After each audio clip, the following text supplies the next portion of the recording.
My name is Cecilia Ulfsdotter Klementsson. I'm an artist. I study at the Royal College of Art in London, but I live here, which is in Stockholm. I started quite early on in my practice being quite interested in the body and nudity. Maybe like a reaction to, like, in Australia, like there's more prudeness to more conservative culture towards nudity, and then there's like the Swedish girl and the stereotypes of being someone more comfortable with nudity, and then it's I always quite enjoyed like painting bodies and painting skin. So kind of started there, and then I started looking at like going through the art history classes, like looking at artists from London, like Lucien Freud and Ian de Surville, and artists being able to make flesh look a lot more interesting than like the reclining nudes in art history. Quite early on, I was interested in like painting bodies without this sort of porcelain, airbrushed nude, and like trying to find ways to make the skin look more interesting as it is, because it's not just like a beige monochrome. It's got a lot of different colors and veins and bloods and prickles in it.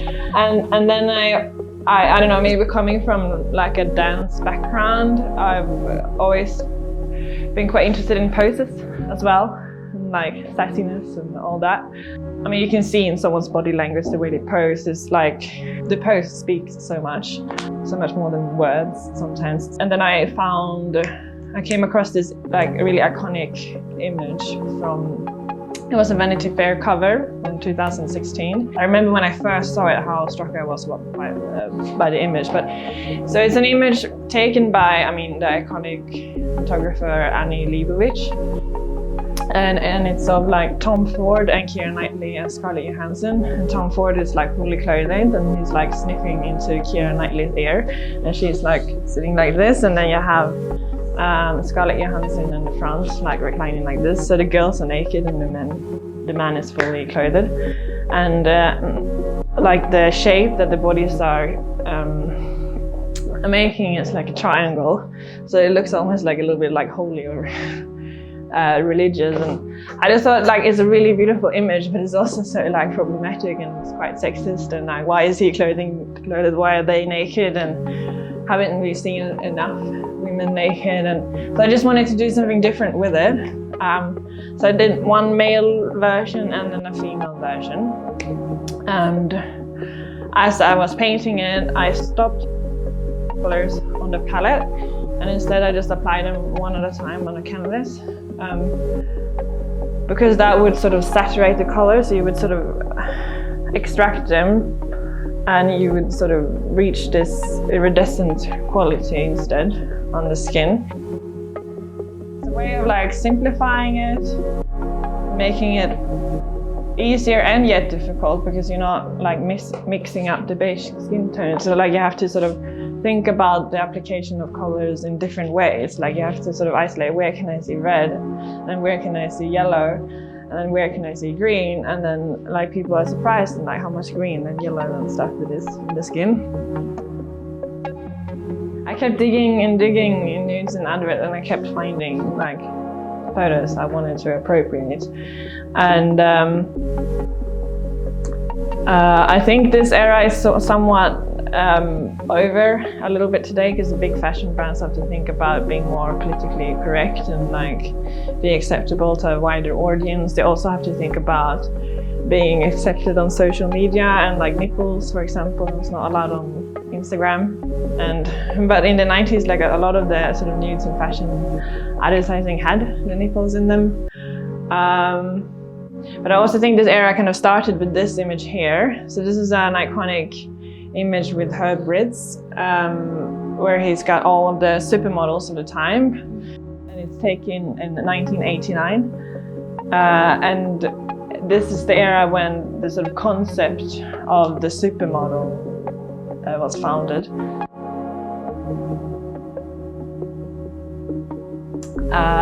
90s and early noughties, there was like a lot of news and advertising, and like the big brands were sort of like really like pushing the boundaries of the nudes, and I was quite fascinated with this era, like in particular like Kate Moss, and she was this sort of androgynous model that somehow her news wasn't I think she was quite popular because of the androgynousness of her body, like it somehow wasn't read as voluptuous or as pornographic. So I think that was one way for the big fashion brands to sort of try and get away with nudity by not having it like too sexual, because I mean at the time we're living in a society with big boobs is like the most sexual or whatever. But then of course she just like then started a trend, and she did a photo shoot with Mario Sorrento naked on the beach, and then her collection when she is half naked in denim with Marky Mark, like the hip hop artist Marky Mark for Kevin Klein.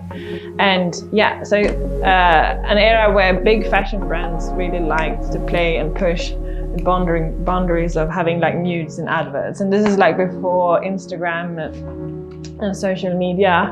So I think the media was really quite playful at this time, but I think it's also kind of ended now because of social media. Like you can't have nipples anymore, and the big fashion brand thinks about being more like politically correct.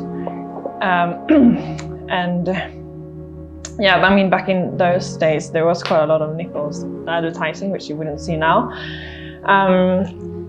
But what has changed though is like the diversity of the models. So now you would see like plus size models, models of colors, and it's like male models, female models, trans models. So all of that is like way better. It's just like less nudity basically.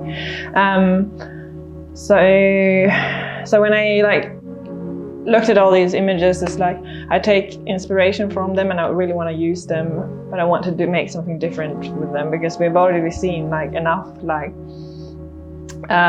female nudes and it's boring, and I just wanted to see more male nudes. But yeah, I mean the starting point, like I said, is the one with when this whole project started was one of the most controversial one with like Scarlett Johansson and Keira Knightley and Tom Ford. So I did a male and a female version of that, but then as I continued the project, I realized there's no point, or like it's not really any need for the female version that's already been done. So then I only did the subverted version. So I ended up having painted like a lot of images of like men posing like women, and then a few of women posing like men, because there's also some of that. And then as I've been doing this, I'm noticing that these poses are very gendered. So like for male nudes, it's like the pelvis is almost always like forward, whereas the arms are up like this or like this. So it's like they have the arms up and pelvis forward. So like the male nude pose is always active, whereas the female poses are always like passive. So the pelvis goes back and the chest goes forwards, and it's all in all these different positions. And even if they are standing, there's always like something that indicates some kind of like shyness in the pose. So there's always a passive element to almost all of the female poses. So then I realized that the sort of gender stereotypes in our society feeds the pose, and and the pose feeds the gender stereotypes. So then when I started at the Royal College of Art, like we have to start our degree by writing a dissertation, and I wanted to write a dissertation on my own practice. And then as I start researching on gender for the dissertation, I start by researching, I like digging into Judith Butler's book, iconic book, Gender Trouble, which is like the start of queer theory. It was written 1990, so the same year I was born. And in this book she has one chapter that is called Subversive Bodily Acts. Because her main sort of argument in this book is that gender is a performance, but it's a performance that's been played for so long and repeated for so long that it's sort of very deeply like constructed into our society that we don't notice it's like a performance anymore. So basically she's like a post-structuralist. Like she realized there are these structures in the society, but she also wants to find ways to break them. So one of her sort of main call, or part of her manifesto to try and break these structures, is like drag. Because in drag, you have men posing like women, acting, dressing, and sort of over-exaggerating femaleness, and women like drag kings posing as men and sort of stereotyping and over-exaggerating maleness. And it's like she believes that drag sort of exposed gender for being a performance, in that each gender can sort of act as the other gender, and it's something with the over-exaggeration that sort of emphasized that it is an act. And then as I read this part of the dissertation, I realized that my own paintings are kind of just like a naked drag, and that you also don't need all the clothes and the makeup and everything, and like it's enough just with the pose to do drag. So then I started to call my own painting like naked drag and my solo show. So I'm like comparing Judith Butler's subversive bodily acts, and then I'm bringing in a little bit of Preciado, because he's doing a sort of embodied pharmacopornographic drag. Like he regards himself as a sort of gender hacker or a gender pirate. So he started to take testosterone, like previously being female or in a coded female body, started taking testosterone not to sort of become the other gender, just to like fuck with the system, basically. So I see that as a sort of embodied drag. And then I sort of pair Butler's theories with Preciado's theories and with my own painting as a sort of naked drag. And I use this to inform a sort of utopian, a sort of gender-free utopia. And I would imagine that Preciado also sort of would believe in a utopia where one could take the hormones for the other gender, like whenever one would feel like it. So like you could take testosterone some years just for fun, and then estrogen other years just for fun. And because what Preciado is critical of right now is how sort of institutionalized sex has become, and that you have to take like you have to have a certificate from a psychiatrist, basically, that you are trans, so that you identify with the other genders. And sometimes these psychiatrists can be very sort of heteronormative, and it's a bit like problematic. Like if you say you're a trans woman and you like cars, then it's like, oh well, how can you be a trans woman then? And you know, like sometimes the psychiatrist is not like, all of this is so subjective, so it's just a bit weird. And they both sort of draw their theories a lot on Foucault, who, with his book, History of Sexuality, kind of started the whole, or like almost all queer and feminist theories a little bit based on Foucault. And he is sort of critical over how institutionalized sex has become overall in his book. He's like, yeah, well, a post-structuralist, so they're all both doing spin-offs on the post-structural society. So yeah, that's the basis of my thesis. So yeah, we'll see how it goes, but I feel like this dissertation has given me a lot more understanding of my own paintings and what it does. Like I didn't define my paintings as naked drag before in this thesis. So yeah, and it gives me higher understanding of gender, but also on sex and on genitals, and it makes me realize that both gender, sex, and genitals are actually like socially constructed. Yeah, and apparently being born intersex is about as common as being born ginger, and like they just like changed the sex at birth to be like one thing or another, because yeah, like we live in a society where we like to construct things in polar opposites, like put binary structures on things, and so we have done that to gender, and we've done it to sex, and we've done it to genitals, and it's sort of what Foucault also talks about is a way to sort of control society, and using sex and desire to control. And this technique has developed then quite a bit over the years. So instead of like I've limited the amount of colors, and limited also the amount of like layers of colors, and before I would maybe like do like a little bit of yellow here, a little bit of yellow here, and then I would like change the colors still within the painting, like still not mixing anything on the canvas, but it would still be a lot more scattered. And I've sort of simplified it more and more to make it looks, and which has in a way like it has complicated and simplified the process, because it's more of a challenge, and like instead I have to think like where is all of the yellow in all of the painting, and then I just do one entire layer of yellow, and then I have to think like where is all of the red in all of the paintings, instead of sort of constantly switching.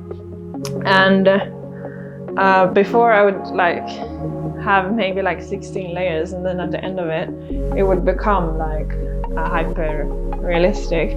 But now with this I've decided to challenge myself, so now this is only like one layer of each color, and there's no white in it.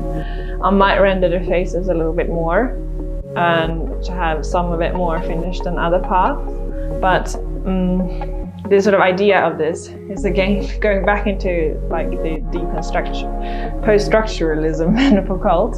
It's like you're deconstructing what the painting is made of, or like what painting of skin is made of. So like you're peeling off the layers of the skin, but instead of like flesh and bones, you see like a drawing. So it's like I want to reveal the process of like how you construct a painting.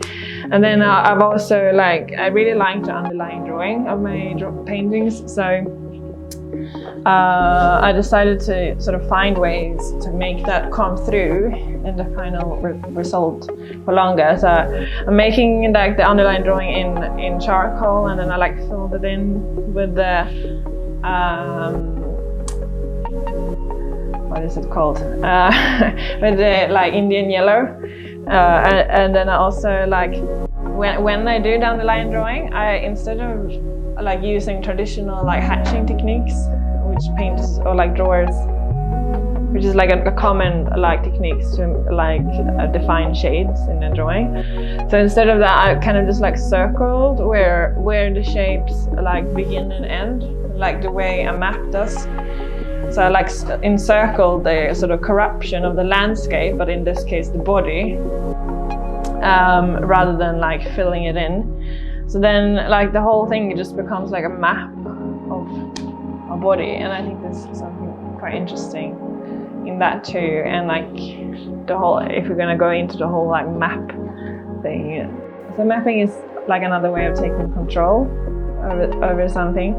So for the colonizers, for example, like when their argument for taking like a land was like, well, there's no map of this land, so if I just make a map of it, it's mine. So it is like historically, it's like just a way for us to understand something we don't understand and take control over it. And then it's kind of interesting to think like what happens when you do that on a body, and then the sort of problematics with that, and then me coming in the sort of angle of the suppressed females, then making maps of men. Is that a way of sort of trying to control something that I don't have control over?